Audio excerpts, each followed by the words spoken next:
Hello दोस्तों, मैं फिर से आपका एक बार स्वागत करता हूं। मैं आपके लिए अपनी ही सीरीज़ जो चैप्टर 8 है उसमें बेटा जो हम ह्यूमन रिप्रोडक्टिव सिस्टम के बारे में पढ़ रहे हैं उसका मैं कंसेक्यूटिव सीरीज़ लेकर आ गया हूं। ये नेक्स्ट पार्ट है बेटा ह्यूमन रिप्रोडक्टिव सिस्टम में मेल रिप्रोडक्टिव सिस्टम। आइए बेटा इसके बारे में पढ़ते हैं और देखते हैं आपको यहाँ पर क्या क्या चेंजेस आते हैं, इंटरनल डेवलपमेंट क्या होता है, उस सब के बारे में डिटेल आपको यहाँ मिलेगी। तो बेटा हमारे पास में रहेगा मेल रिप्रोडक्टिव सिस्टम में the male reproductive system consist of portions which produce the germ cell. इस रिप्रोडक्टिव सिस्टम के अंदर, मेल रिप्रोडक्टिव सिस्टम के अंदर हम उस पोर्शन के बारे में बात करेंगे जो जर्म सेल को प्रोड्यूस करता है। जर्म सेल यहां बोला गया सेक्स सेल को, जो इसको हम जनन कोशिका भी हिंदी में बोलते हैं, जो रिप्रोडक्शन में सहायक होता है। ठीक है ना। अब यह जर्म सेल की अगर मैं बात करूं रिप्रोडक्शन में आगे, तो इस पोर्शन में देखिए नेमिंग देखते हैं इनकी। आइए बेटा नेमिंग नेमिंग देखते हैं इनकी। टेस्टिस, जिसको हम वृषण बोल देते हैं बेटा। आगे आएगा these are located outside the abdominal cavity in scrotum. Scrotum बोलेंगे थैलीनुमा संरचना को। ये जो स्क्रोटम है इसको हम हिंदी में बोलते हैं बेटा, हिंदी में बोलते हैं वृषण कोश। स्क्रोटम, टेस्टिस को बोलते हैं बेटा वृषण, इसको वृषण बोला जाता है, वृषण कोश बोला जाता है। अब यहां क्या लिखा हुआ है आप वो देखिए स्क्रीन पर, आपको जो विजिबल है, these are located outside the abdominal cavity. मानव के दो जो धड़ क्षेत्र होता है, ठीक है नहीं, उसमें ही एब्डोमिनल कैविटी में कहां होती है, बाहर की तरफ होती है। और देह गुहा में बाहर की तरफ होने का कारण क्या है, because sperm formation require a lower temperature than the normal body temperature. क्योंकि बॉडी को में जितना टेम्परेचर होता है, स्पर्म यानी शुक्राणु, वो शुक्राणु जिसको अभी तक हम जर्म सेल या सेक्स सेल बोल रहे थे, वो जर्म सेल या सेक्स सेल को बनने के लिए जो टेम्परेचर चाहिए होता है, वो जनरल टेम्परेचर बॉडी का जो रहता है उससे 1 से लेके 3 डिग्री कम चाहिए होता है। तो वो टेम्परेचर कम करने के लिए ये बॉडी ऑर्गन जो होता है ये बाहर रहेगा, जिसकी वजह से डिफरेंसेस और वेरिएशन पैदा हो जाता है। आइए बेटा आगे बढ़ते हैं चीजों को। देखिए स्क्रोटम के बाद में आपके यहां पर आपको testosterone. Testosterone regulate the formation of sperm. अब बात आती है टेस्टिस के अंदर से होता क्या है, टेस्टिस के अंदर से हॉर्मोन्स निकलते हैं। ठीक है ना। अच्छा मैं यहां एक चीज बता दूं आपको, स्क्रीन पर देखेंगे जर्म सेल होता है बेटा, जर्म सेल जिसको जनन कोशिका बोलते हैं। ये जनन कोशिका का कॉन्सेप्ट रहेगा। और बेटे जनन कोशिका जो होती है, जर्म सेल जो बनता है वो किसकी हेल्प से बनता है, वो बनता है हमारे पास में सेक्स हार्मोन की वजह से। वो हार्मोन जो इस सेल को बनाने के लिए जिम्मेदार रहते हैं या इसको एक्टिव करने के लिए जिम्मेदार रहते हैं। सेक्स हार्मोन यानी जनन हार्मोन भी हम इनको बोल सकते हैं। ठीक है। तो यहां पर वही बताया गया कि ये टेस्टिस थी, इन टेस्टिस को, ये टेस्टिस का स्क्रोटम में थी, ये पेयर में थी। इन टेस्टिस ये स्क्रोटम से में है, और स्क्रोटम बॉडी से बाहर क्यों है, यानी टेस्टिस बाहर क्यों है, क्योंकि टेम्परेचर मेंटेन करना है बेटा। उसके बाद में इसके अंदर एक हार्मोन होता है, उस हार्मोन का नाम क्या है, जो जनन हार्मोन है उसका नाम क्या है, यहाँ टेस्टोस्टेरोन नाम है। इसको हिंदी में भी हम क्या बोलते हैं, यही बोलते हैं टेस्टोस्टेरोन हार्मोन बोल दिया जाता है। और ये क्या करता है, regulate the formation of sperm. ये स्पर्म फॉर्मेशन यानी शुक्राणु, स्पर्म किसको बोला गया यहां पर, यह स्पर्म बोला गया शुक्राणु को। जो शुक्राणु है, सॉरी ये लिख क्या दिया,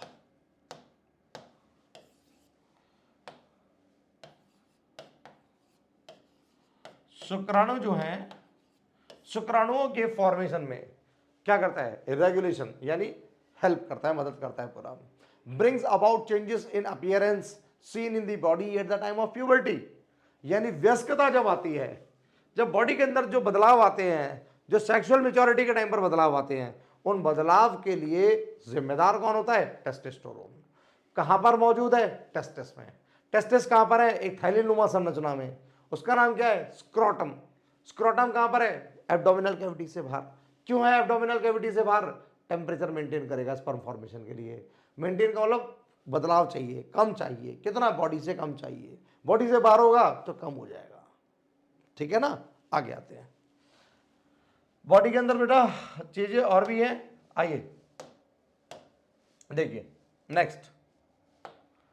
अब ब्लैडर, ब्लैडर क्या है, यूरिनरी ब्लैडर, यानी इसको बोलते हैं, इस ब्लैडर के अंदर में इसको बोलेंगे मूत्राशय, और इसके अंदर में यूरिन स्टोर होता है, यूरिनरी ब्लैडर है, यूरिन स्टोर होता है। आगे देखते हैं ब्लैडर के बाद सेमिनल विस्कल, इसको बोलते हैं सेमिनल विस्कल जो है, इनको हिंदी में नाम जो दिया जाता है वो दिया जाता है हमारे पास में शुक्राशय ग्रंथि, ठीक है ना, सेमिनल वेस्कल्स।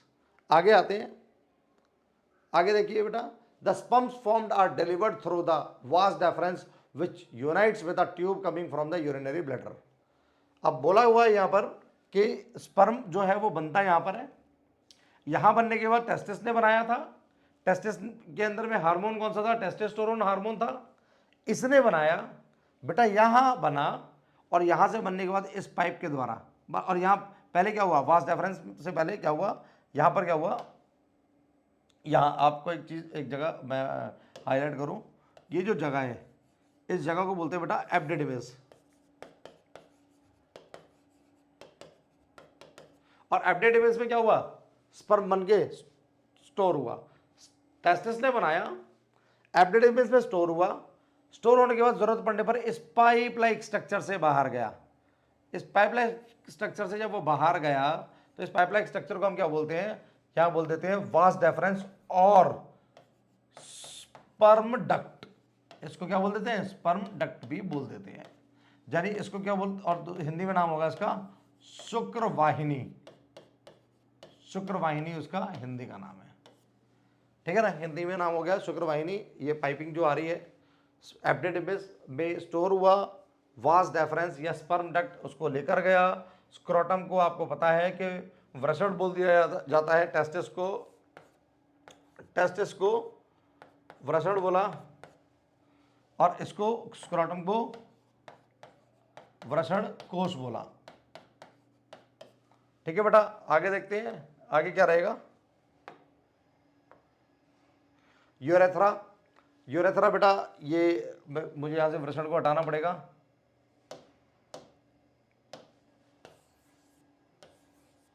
ये बेटा आपको यहां यूरेथ्रा दिख रहा होगा, यूरेथ्रा ये वो पाइपिंग है जिसको हम क्या बोलते हैं, हिंदी में मूत्र मार्ग भी बोलते हैं, क्या बोलेंगे बेटा, मूत्र मार्ग भी बोलेंगे यूरेथ्रा को। ये ओपनिंग होती है और इस ओपनिंग से यूरिन या स्पर्म बॉडी से क्या आता है, बाहर आता है, क्या आएगा बेटा, बाहर आएगा, क्या बाहर आएगा, स्पर्म, ठीक है, नहीं है बॉडी से यहां से रिलीज करता है यूरेथ्रा से। आगे आते हैं, इसको मैं यहां लिख देता हूं एक बार और, यूरेथ्रा। आगे देखते हैं बेटा, सेमिनल विस्कल, प्रोस्टेट ग्लैंड, यानी इसको प्रोस्टेट ग्लैंड को हिंदी में, अगर प्रोस्टेट ग्लैंड की बात करें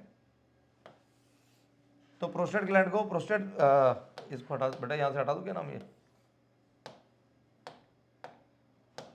ठीक है, सेमिनल विस्कल, प्रोस्टेट ग्लैंड, ठीक है ना। अब यहां पर सेमिनल विस्कल आ गया, ठीक है ना, और ये प्रोस्टेट ग्लैंड, ये ग्रंथियां होती है दोनों, इसको आप सेमिनल भी पढ़ सकते हो, सेमिनल विस्कल भी पढ़ सकते हो, शुक्राशय ग्रंथि भी पढ़ सकते हो। प्रोस्टेट ग्लैंड को प्रोस्टेट ही बोलेंगे हिंदी में भी और इंग्लिश में भी प्रोस्टेट ही बोला जाता है बेटा। अब इनके काम क्या होते हैं, अब यहां पर दिया हुआ है, along the pathways of vas deferens glands like prostate and seminal vesicle. इसके साथ में बेटा एक और होती है काउपर्स ग्लैंड, काउपर्स ग्लैंड के बारे में यहां पर आपको इंफॉर्मेशन मेंशन नहीं है एनसीईआरटी में 10th क्लास में आपको। ये एसेसरी ग्लैंड, यानी ये 3 तरह की ग्रंथियां होती है जो मानव शरीर के अंदर में, मानव में भी, किसमें, नर शरीर के अंदर में मौजूद होती है, प्रोस्टेट और सेमिनल विस्कल और काउपर्स ग्लैंड। ये तीनों क्या करती हैं कि स्पर्म को कुछ ना कुछ, जो स्पर्म यानी शुक्राणु है जिसको हमने जर्म सेल बोला है, टेक्निकल भाषा में जर्म सेल और लोकल भाषा में जिसको सेक्स सेल बोलते हैं या हिंदी में जनन कोशिका बोलते हैं, जो शुक्राणु है, ठीक है, उस शुक्राणु के साथ में, शुक्राणु को क्या करती है, at their secretion so that the sperm are now in a fluid, जिससे वो शुक्राणु किसमें बदल जाए, तरल माध्यम में आ जाए, which makes their transport easier and this fluid also provide nutrition। शुक्राणु को तरल अवस्था मिल जाती है, कैसे, ये ग्रंथियां अपना स्राव यानी लिक्विड, ये जो दोनों ग्रंथियां दिख रही हैं ये इस पाइप में डाल देती हैं। शुक्राणु यहां से आई, स्पर्म यहां से आया, लिक्विड यहां से आया, ये रहा, ये रीजन यहां से आया, इस प्रोस्टेट से आया, ये पाइप दिख रहा है आपको, ये रहा पाइप, ये कहां जा रहा है, यूरेथ्रा में जा रहा है ना। क्या आया, यहां से आपको लिक्विड मिला बॉडी से, सेमिनल विस्कल से भी, प्रोस्टेट से भी, उन्होंने क्या करा, तरल माध्यम कर दिया, स्पर्म को रिलीज करने में, ट्रैवल करने में आसानी होगी, ठीक है ना। और उसके बाद में नरिशमेंट भी मिलेगा यहाँ से। नरिशमेंट का मतलब जब एक जो सेल है, वो सेल तो यूजुअली आपको पता है सेल को क्या चाहिए, एनर्जी चाहिए। जब बॉडी के अंदर से जब सेल जो है एक बॉडी से निकलकर दूसरी बॉडी में पहुंचता है तो उसको कुछ समय के लिए दोनों बॉडियों के लिंग में वो नहीं होता, तो उस दौरान उसको जीवित अवस्था में रहने के लिए नरिशमेंट की जरूरत है, पोषक तत्वों की जरूरत है। तो पोषक तत्व कहां मिलेंगे उसे, इस लिक्विड के अंदर मिलेंगे, ठीक है ना। क्षारीय माध्यम मिलेगा, एल्कलाइन मीडियम उसको हेल्प करेगा, उसको लुब्रिकेसी यहाँ से मिलेगी, यानी चिकनाहट यहाँ से मिलेगी। उसके बाद में फिर क्या होगा कि उसको सर्वाइवल के लिए अदर नरिशमेंट जो चाहिए, जितना भी पोषण उसे चाहिए, वो यहाँ से उसे मिलने वाला है। ये दोनों ग्रंथियां मिलकर उसे अपना सीक्रेशन यानी स्राव देंगी। स्राव ग्रंथियों से निकलने वाले लिक्विड को स्राव यानी सीक्रेशन बोला जाता है। और वो सीक्रेशन मिलने के बाद में स्पर्म आगे की तरफ बढ़ेगा।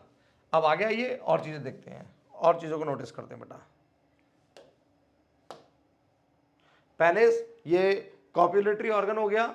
हम कह सकते हैं कि संभोग अंग जिसे बोलते हैं, इट इज ओनली रिस्पॉन्सिबल और solely responsible for the injection of the sperm. यही फीमेल जेनेटिकल ट्रैक्ट में यानी मादा जनन जो हम कह सकते हैं कि जो जहाँ तक भी फीमेल जेनिटल ट्रैक्ट होता है, ठीक है ना, जहाँ तक भी फीमेल रिप्रोडक्टिव ऑर्गन के अंदर में स्पर्म को रिलीज करने के लिए जो मेन रिस्पॉन्सिबल पार्ट होता है वो ये वाला होता है। ह्यूमन बॉडी से, मेल बॉडी से यही पार्ट होता है कि जो वहाँ तक जाता है स्पर्म को रिलीज करने के लिए। आइए बेटा और आगे अब आपने इन शॉर्ट सब चीज़ों को देखा। अब यहाँ आप देख रहे हैं स्पर्म का फॉर्मेशन। स्पर्म यूजुअली इस तरह से दिखता है। The sperm are tiny bodies में एक चीज और बताना आपको भूल गया, मैं आपको यहां लिखवा दूं, स्पर्म प्लस सीक्रेशन जो आपको मिला, यानी सीक्रेशन का मतलब स्राव, स्राव आपको जो मिला, इन दोनों को मिलाकर बनता है सीमेन। स्पेलिंग देख लेना मेरे ख्याल से सीमेन, जिसको हिंदी में वीर्य बोलते हैं। मैं इसकी स्पेलिंग में कंफ्यूज रहता हूँ, वीर्य, ठीक है ना। आई ई का देख लेना, आगे पीछे होते हैं, ई आई होता है, आई ई होता है। स्पर्म प्लस सीक्रेशन सीमेन यानी वीर्य कहलाएगा। यानी बॉडी से जब बाहर निकलता है जो मटेरियल, हम उसको सिर्फ स्पर्म बोले तो वो साइंस की भाषा में गलती है। Sperm along with the secretion body से बाहर एजेक्ट आउट होता है, हम उसको वीर्य यानी क्या बोलेंगे, यहाँ सीमेन बोलेंगे। आइए बच्चे, अब सिर्फ ये जो यहां पर सेल है बॉडी के अंदर में, सेक्स सेल, स्पर्म, उसके बारे में डिटेल्स यहां देखते हैं। जेनेटिकल मटेरियल, और इसके बाद में भी क्या होता है, एक जेनेटिक मतलब यहां पर क्या होता है, मेजरली ऑब्वियस बात है कि ये जब सेक्स सेल है तो ये क्या करेगा कि जेनेटिकल इंफॉर्मेशन लेकर जाएगा, अनुवांशिक सूचनाओं को लेकर जाएगा। जो माता पिता से सूचनाएं हम लोगों को मिलती हैं, कभी नाक मम्मी पर जाना, पापा पर जाना, और क्या कहते हैं ये और फीचर्स का मिलना, तो ये अनुवांशिक सूचनाएं कहलाती हैं। ये सूचनाएं जो लेकर आते हैं तो ऑब्वियस सी बात है दोनों के जर्म सेल लेकर आएंगे। तो जर्म सेल के अंदर में यहाँ पर क्या होता है, जेनेटिक मटेरियल होता है, यानी वो मटेरियल डीएनए जो होता है जेनेटिक मटेरियल वो, और एक लॉन्ग टेल होती है जो इसको मूवमेंट में हेल्प करती है। आगे चीजों को देखते हैं। देखिए जेनेटिक मटेरियल आगे के पास, लॉन्ग टेल ये रही आगे, और that helps them to move towards the female germ cell. ये फीमेल जर्म सेल है और इसके पास पहुंचने में इसकी मदद भी करती है लॉन्ग टेल। आगे आते हैं। अब स्लाइड में मैं आपको जनरली अगर बताऊं तो थैंक यू से पहले बेटा स्लाइड में मैं आपको क्या क्या बता चुका हूं, जर्म सेल के बारे में बता चुका हूं जिसका नाम स्पर्म होता है। मैं यहां पर आपको सेक्स हार्मोन बता चुका हूं मेल वाला जिसका नाम टेस्टोस्टेरोन होता है। एसेसरी ग्लैंड बता चुका हूं, ग्लैंड यानी वो ग्रंथियां जो बॉडी के अंदर में स्राव में हेल्प करती है, वो प्रोस्टेट हो गई, प्रोस्टेट ग्लैंड हो गई, और सेमिनल वेसिकल हो गई। फिर उसके बाद में ये दोनों मिलकर और मैंने आपको ये बता दिया कि स्पर्म प्लस जो सीक्रेशन है, सीक्रेशन का मतलब जो स्राव है, दोनों को मिलाकर क्या बनता है, सीमेन बनता है, ये भी बता चुका हूं। उसके बाद में स्पर्म के स्ट्रक्चर के बारे में भी इंफॉर्मेशन आपको दे चुका हूं। कंफ्यूजन कहीं नहीं रखनी है। स्पर्म बनता कहां पर है, टेस्टिस में, ये भी बता चुका हूं। स्टोर कहाँ होता है, एब्डेडिमस में, वो भी बता चुका हूं। वो पाइपिंग जो लेकर आती है वास डेफरेंस, उसके बारे में भी आपको कंप्लीट इंफॉर्मेशन मिल चुकी है। तो in short human reproductive part में जो भी चेंजेस या जो भी डेवलपमेंट, जो भी प्रोसेस होना है, वो मैं आपको सारा बता दिया है। नेक्स्ट वीडियो में मैं आपको इसी तरह से फीमेल रिप्रोडक्टिव ऑर्गन के अंदर में जो भी चेंजेस रहते हैं या जो प्रोसेस होता है, जो डेवलपमेंट पार्ट होता है, वो बताऊंगा। फिर उसके बाद में हम लोग नेक्स्ट प्रोसेस पे चलेंगे आगे। बेटा कीप प्रैक्टिसिंग, अपने कन्फ्यूजन्स, अपने डाउट्स को रेज करते रहिए, कमेंट सेशन में डालते रहिए। आपके फीडबैक से हम अपनी प्रोडक्टिविटी को और एनहांस कर सकते हैं। Keep practising, keep learning.